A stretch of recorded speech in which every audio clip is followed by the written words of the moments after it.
boyatmışam, saf suları kanımdır. Uca dağları garı, torpağı dermanımdır. Ben bu elin kızıyam, anamdır Azerbaycan. Ben onun sinesine sinerem zaman zaman. Böyüp boyatmışam, saf suları kanımdır. Uca dağları garı, torpağı dermanımdır.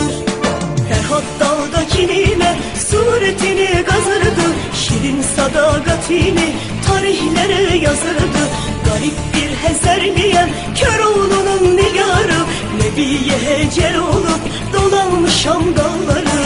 Demirem bir deneyem, güzellik ulduzuyam. Her elin öz evladı, Azerbaycan kızıyam.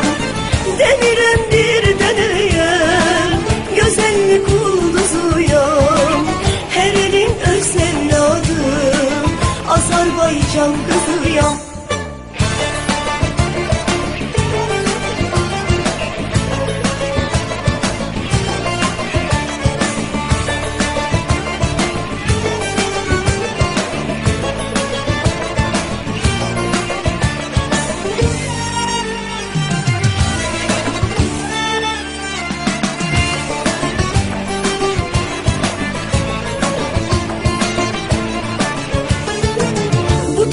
Gözlerime renginden renk verifti, sesime öz sesiyle sulara henk verifti.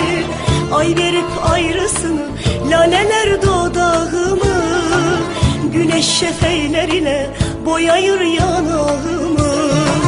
Bu torpak gözlerime renginden renk veriftir, sesime öz sesiyle sulara henk veriftir.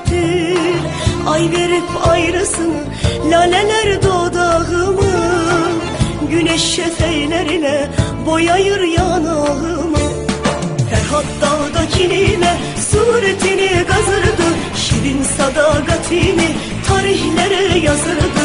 Garip bir hezerliyem, kör oğlunun nigarı, Nebiye hecel olup dolanmışam dağları. Demirem bir deneyem, güzellik ulduzuyam. Her elin öz evladı, Azerbaycan kızıyam. Demirem bir deneyem, güzellik ulduzuyam.